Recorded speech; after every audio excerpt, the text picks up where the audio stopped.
तर बागेत की नाही आपल्या पारोशीची भाजी तयार झाली होती आणि खूप उंच होती ती, त्याच्यामुळे हातच पोचत नव्हता माझा. तर कुणालच्या बाबांना सांगितलं मला की नाही काढून द्या. तर त्यांनी इथे बघा मला आता भाजी काढून दिलेली आहे पारोशीची, म्हणजेच घोसाळी ह्याला म्हणतात. गावी इथे आम्ही पारोशी म्हणतो. तर झटपट तुम्हाला आता रेसिपी दाखवते.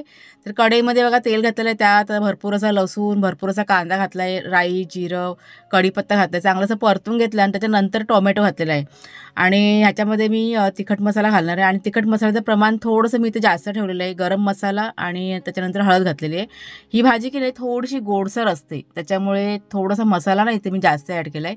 तुम्हाला हवा असेल तर हिरवी मिरची टाकून सुद्धा ही भाजी छान बनते, पण आज मी मसाला टाकून ही भाजी करते. सर्व मसाले घालून झाल्यानंतर चिरलेली भाजी घातली, त्याच्यानंतर कोथिंबीर घातलेली आहे, चांगलं असं मिक्स करून घेतलं आणि त्याच्यानंतर इथे चवीप्रमाणे म्हणजे एक वाफ येऊ दिलं आणि त्याच्यानंतर त्यात मीठ घातलेलं आहे. आणि या भाजीमध्ये अजिबात पाणी घालायचं नाही, कारण त्याला इतकं पाणी सुटतं ना. आता तुम्ही बघा किती पाणी सुटलंय.